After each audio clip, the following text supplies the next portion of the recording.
Hey guys, it is Allison Creamer, and of course I am out here at the Daily Grind in Town Center in Virginia Beach. We try to schedule our podcast on Thursday, so if you ever want to come and listen or participate, I welcome that. But today our podcast is with an appraisal company. Over the past 14 years, I have seen all kinds of things happen with appraisals, so it's always good to know what the trends are. I'm here with BK Appraisal Services and with Betsy Hughes.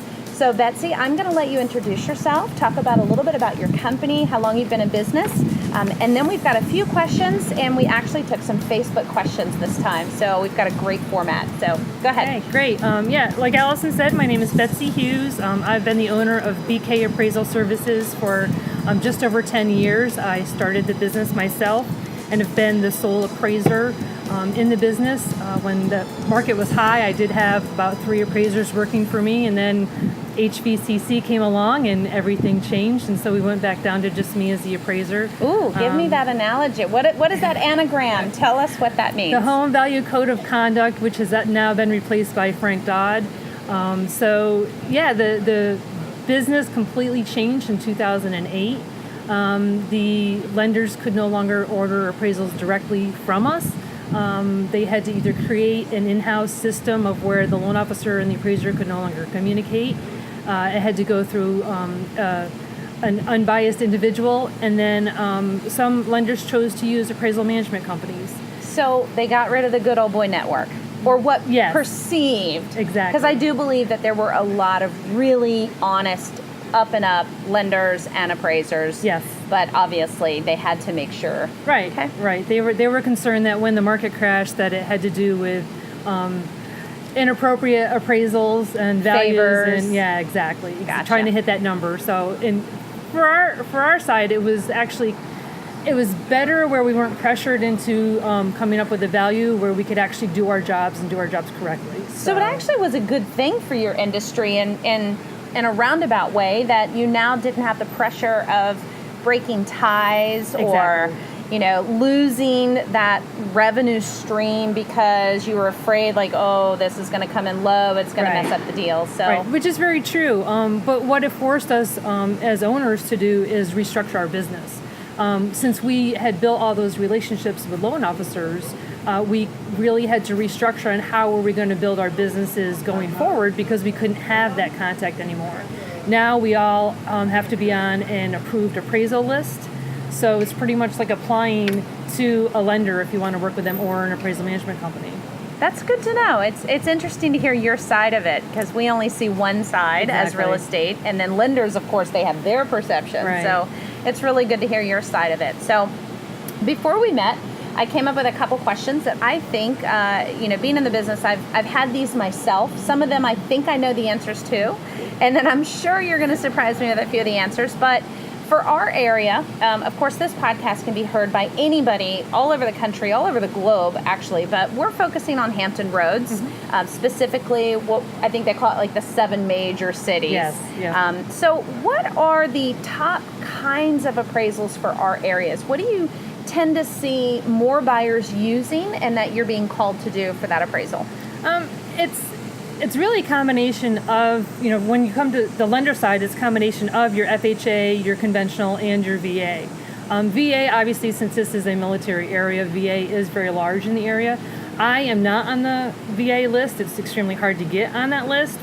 We say pretty much someone has to die in order to get onto it. So wait, there's a good old boy network. Yeah, somewhat. But yes, I do know a lot of appraisers who do VA, and they are extremely busy.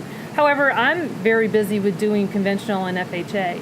FHA, it fluctuates depending on what the government is putting into play, because FHA will adjust their loan to values and adjust their insurance requirements. So that will depend on if a borrower can use them or not. And so FHA, for people who don't know, maybe we have some people that aren't in our industry. What does FHA stand for? It's the Federal Homeowners Association. Or Federal Housing Authority? Housing Authority, there you go, there you go. We're so used to these, I'm sorry, I put you on the spot and you know what, I'm not a lender either, so maybe I just messed that one up. Well, FHA is backed by HUD, there so you it's go. the government-funded program. The government-funded program, which is what I was getting at, which is where a lot of people fall in line. If they're not military, they're most likely going to be looking at FHA. Right. FHA, it used to be where that was usually your first-time home buyers using that program, just because of what it allowed them to do. But with some of the changes lately, conventional has been one of the best ways to go. So FHA will play with their regulations, and then if they see that their loans are down, then they'll change something to make buyers... To open up the field a little. Exactly. So this is a big one, and whether you're a real estate agent, whether you're trying to refinance your property, or whether you're a for sale by owner and you're getting your house ready. So there are certain things that may come up more often on appraisal issues. Do you have any insight on maybe something that most people go, oh my gosh, I didn't know that could be a problem when it comes to getting, we're going to focus on FHA or conventional appraisals. We're going to we'll put VA off to the side for now. But if somebody's working for an FHA or a conventional appraisal, what are the top common appraisal issues that come up that you might run into? Usually it's condition of the property.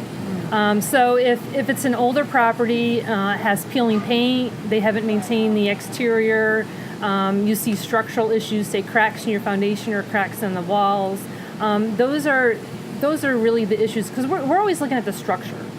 And the peeling paint is one of the bigger issues that we'll see, or rotting wood.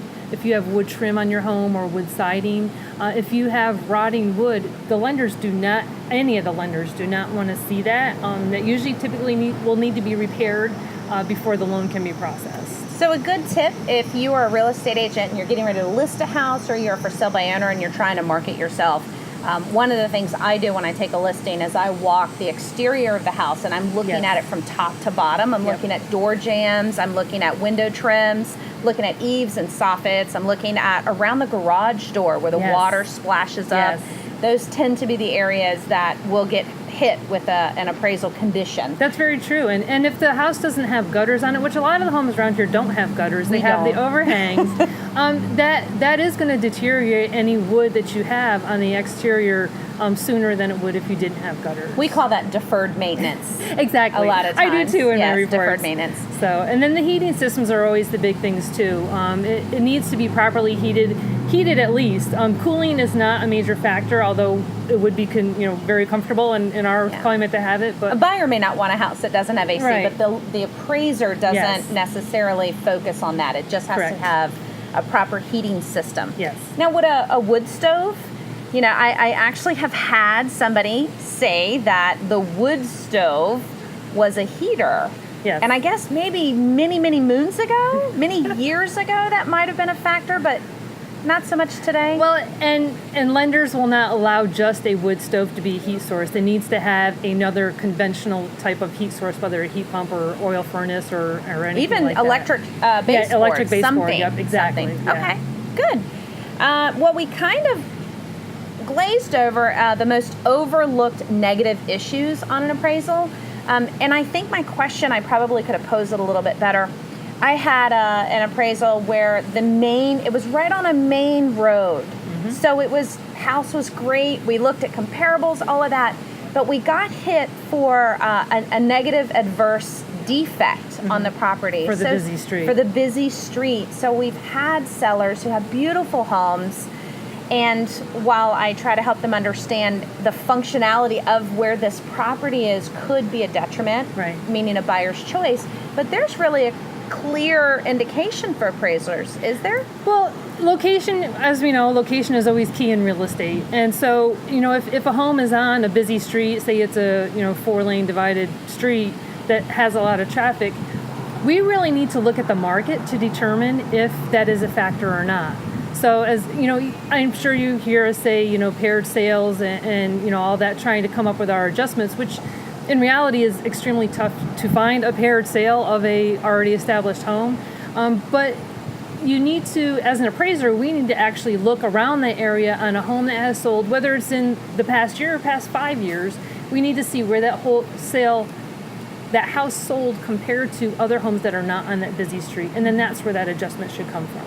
Yeah, I know for me, I just go ahead and get my sellers, I start preparing them just in case, because I think sometimes all of this is expectation. Right. And it's true. how did their advocate or their guide prep them for when this appraisal comes in. That's true. So it makes a big difference. So now this is a big one because as real estate agents try to do a basic comparison analysis for their clients, I've always been taught if there's enough sales in the neighborhood of like kind, age of built, even ranch to ranch, that's where the dominant focus is going to be.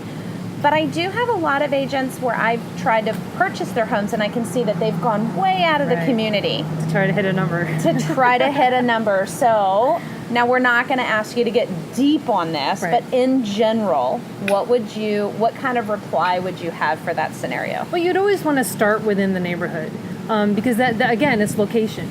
So if you can find similar size, age, amenity homes and condition, then that's what you want to stay with. There's really no reason to go outside of the neighborhood, but there are many times where you do have to go outside the neighborhood because there just aren't enough sales or good sales to use.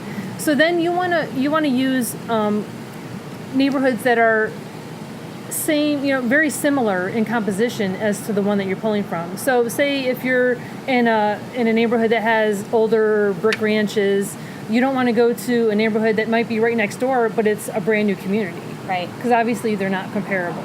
So if you do choose to use a neighborhood that, maybe, half a mile down the street, make sure it's the same, demographics and all that as the one that you're using. Good tips. Think of your buyer. Always think of your buyer because that's really how we define market value is what would a buyer be looking at for a substitute property. So very, very good tips because I know some agents really they push that. They push it, but again, I've been in that position where I am trying to push, but I discuss that with my sellers. Right. I get them to understand where I'm coming from and what's the chance of the appraiser seeing my point of view. And that's again, always gauging key. Expectation. Yeah, the communication is always the key with your buyer, with your seller, depending on who you're representing, and then also with the appraiser if you are able to have that conversation with the appraiser. Now, do you find a value if the agent gives you the list of all the amenities, upgrade, anything that they can help with, and then where they got their comparables? Do you find that to be valuable? I personally find it to be valuable because that way I know where. Well, definitely the list of upgrades on that helps us explain a value. But when I get the list of comps that they use to price the property, that definitely helps because that way I know. Don't you love live recording? There goes a Cisco truck. I like to know where they're coming from and how they price the house because if I'm not coming up in the same area as they are, then we can have that conversation as to why I feel you shouldn't have used those or maybe they were good ones and I can refocus what I'm looking at. I was always taught by my mentor to show up with comparables, to be helpful, and then it helps the appraiser know that I did at least preliminary do my job, that I am trying to be an advocate and I'm trying to help my seller rather than just a number that's pie in the sky. Yeah. And that's always key. And it's funny because you'll get a different response from pretty much any appraiser you talk to. Some appraisers love to just go to the home, don't want to meet anybody, don't want to talk to anybody, just want to do their job and get done. I love it. I don't really like to go to a home by myself, especially if it's occupied. Yeah. But I'd rather have the agent meet me there. In fact, it took me the longest time for me to get a rain key just because I wanted the agent to meet me at the property because I want to know, tell me about the property. I may not always see what is going on when I'm just doing my inspection. So I personally think it's a good idea, even if you send your comparables ahead of time via email, something. Right. Because we're in it together in some ways. You're there to protect the lender, and we're there to help that seller get what they need to make this deal work. So that's true. I've always said that we are a team. Real estate agents and appraisers are all a team. We're working together for common good. I'd rather know if it's going to go south before that appraisal is submitted. Right. Very true. Than waiting till, we had no idea. Right. So, well, we're going to take 3 Facebook questions. One came from Dawn. Mm-hmm. Dawn had asked about the value of acreages of lot sizes as compared to maybe waterfront views, water views, values of in-ground pools. Just in general, if you can speak of those topics. Sure. I always say a pool, that's a 50-50 chance. You either love it or you hate it, and you're not going to get a ton of value for it. But well, let's start with a site size. So if you're in an established neighborhood, ideally you'd like to get that adjustment from the market for land sales. But if you're in an established neighborhood, you're not going to have vacant land sales to determine, what is that property worth. So, and this is just a guideline, and some people may not agree with me on it, but again, we have to use the sources that we have. So if you're in an established neighborhood, I tend to look at assessed land values because the assessors came up with that value from the market. So I don't necessarily use dollar for my adjustment, but I will look and see, okay, does this one property that may be backing to, maybe on a larger lot backing to some woods, is that assessed at the same land value as one that's maybe a corner lot, maybe smaller size and has neighborhood view? Yeah. So if they're the same, if the city's considering them to be the same value, then I might not give an adjustment. It's kind of hard for you to put a whole lot of value on it. Exactly, yeah. Exactly. So, that's a good tip. That's a good way for an agent to go and look at structure and land value when they're trying to compare to either add value or take away value, because at least then you have a foundation to start with. Right. And again, as an appraiser, we have to have support for our adjustments or our reasoning for not doing adjustments. And so if we can use as many sources as possible, then that's just going to help us make a better decision. Good point. So, and the same comes with waterfront and water views. It's pretty much the same process. Again, if you can't find land sales to determine a difference, then again, I will look at the assessments and see is there a difference here. If you can find paired sales or similar sales, then again try to use those. But again, they're hard to find. Yeah. So we have so many. Got to do a little more digging, a little more homework. Exactly. And that's honestly where experience. You're right. It's the experience of going through this process on a regular basis and understanding, a buyer's desire for water view. True. Can sometimes bring a slightly higher amount, but it may not necessarily be valued in actual dollars. That's true. And if you think of oceanfront, you would think that maybe the oceanfront property is the most desirable versus maybe semi-oceanfront. But if you talk to a lot of homeowners, they don't want to be. They're still close enough to the beach where they can walk to it, but they don't want all that. Ocean spray and all the, they direct may pay wind. more because they don't have to pay the flood insurance. That's true. There could be a valuation over that. That's very true. So, I mean, it's, you really got to look at the situation.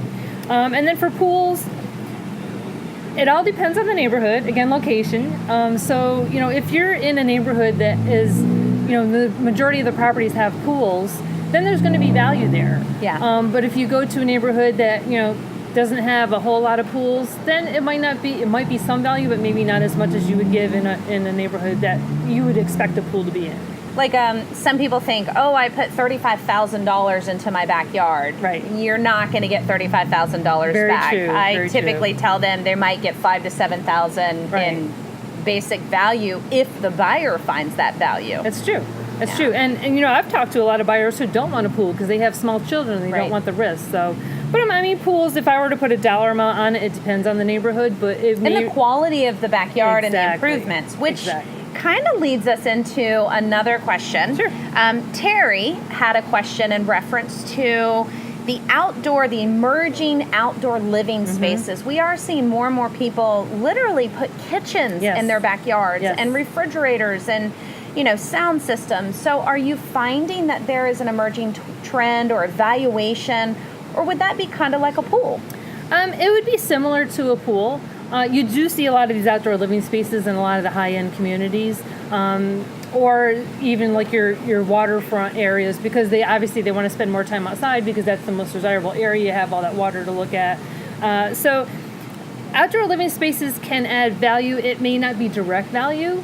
It may help explain why I'm maybe pricing this home at the higher end of the market versus the lower end of the market because of all these extra amenities that they do have.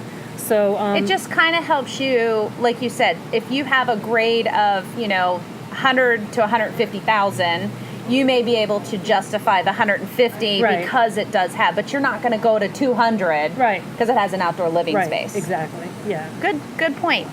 Okay, so our last question is a little bit of a long one. We're going to condense it down. This came from Patty, who obviously says you are amazing. Thank you, Patty. I'm sure Betsy would love that.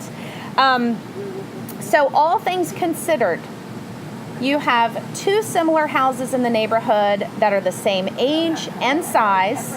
One has 4 bedrooms and one has 3 bedrooms. Is there a valuation or a market change for that condition? Right.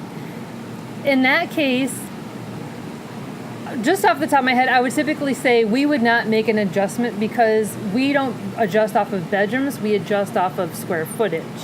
So, but when I run into those situations, especially in condos are always the easier one to look at because condos really rely on bedrooms because usually of the size of them.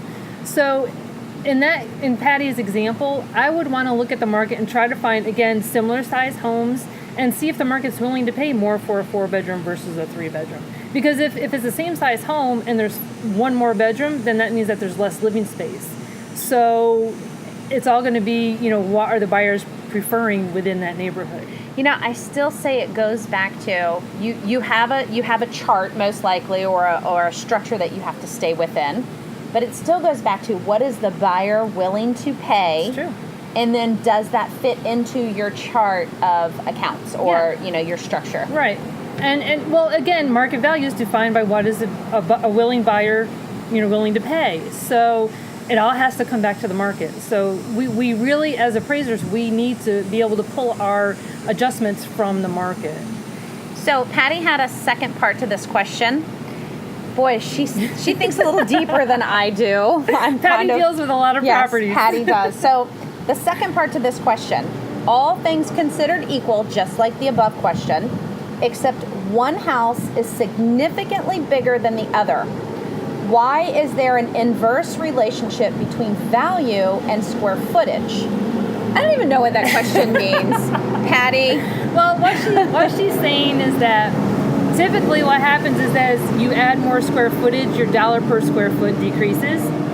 It's the same as with land. As you add more acreage to a site, your dollar per acre is going to decrease than if you're on a smaller site. So it's just the way they wrote the book. Patty, we can't help you on that one. It's just the way it happens to work because say for a house, if you have a 1,200 square foot house and it's $80 a square foot, if you were to carry that up to say a 2,000 square foot house, it would probably be priced outside of what the market would be willing to pay. Oh, it just clicked. I get what you're saying. So when you're using just dollar per square foot and you're using the ratios of the X dollars per square foot, I get it. Right. It just clicked. It's easier to look at with land than it is with a house because land, say in Virginia Beach, Southern Virginia Beach is $30,000 an acre, but when you get up to 100 acres, it's not going to be $30,000 an acre. That'd be a $3 million piece of property, which nobody would ever spend. Exactly, because it's not worth it. Right. Good comment. Understood. Don't you love the outside? We just had somebody come by. But anyway, well, we are getting a little bit long on this podcast, so I want to give you an opportunity to tell people what are your services. One, we understand the real estate side. The lenders will, contact you or through that lottery system. Correct. But we do have people that are doing refinances. Mm-hmm. We also have for sale by owners, and I respect that. Sometimes they're looking at that too. So, how can people reach you, and what are the services that you provide? Okay, once again, my company is BK Appraisal Services. My website is BK, B as in boy, K as in kite, appraisal.net. My email is Betsy, BETSY, at bkappraisal.net. My phone number is 757-219-2838. And I can be reached via, email, phone call, text, any of that. And I actually do a lot of private appraisals. I've built my business in that direction just because, and I'm very choosy with the lenders I work with, just because some of the processes have gotten extreme, and so I try to work only with local lenders. But my private business is mostly real estate agents who are looking for a pre-listing value, or the homeowner directly, whether it's through a divorce or an estate issue, or they're not quite sure what they want to do. Do they want to refinance or sell, or just hold on to the property? So a lot of homeowners will call me to do an appraisal for them directly.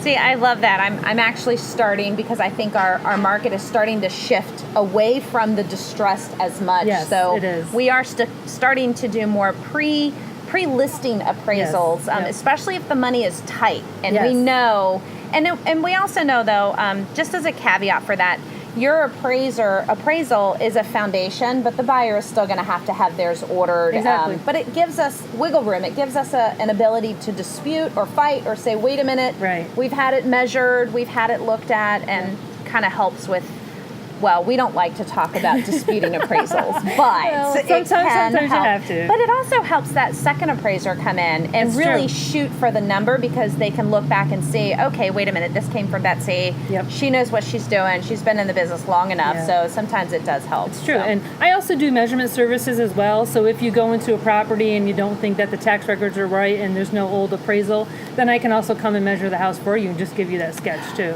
I didn't know that. So, yeah. that Yeah. could be extremely helpful. It can be, especially when you have like a house that's been added on and the city hasn't necessarily Or kept they've up. been there forever. Correct. You know, Yeah. an original owner and things like that. That's true. So- well, all your contact information, your websites, everything is going to be actually in the blog part of the great. show notes. We're going to push this out on Twitter and Facebook and a couple other areas. So if you're listening through an audio file, you should be able to still find that online, be able to click the links and get straight to Betsy. Great. Sounds good. All right. Well, thank you. Thank you. This It's been was a good. pleasure. Yeah, I've had fun.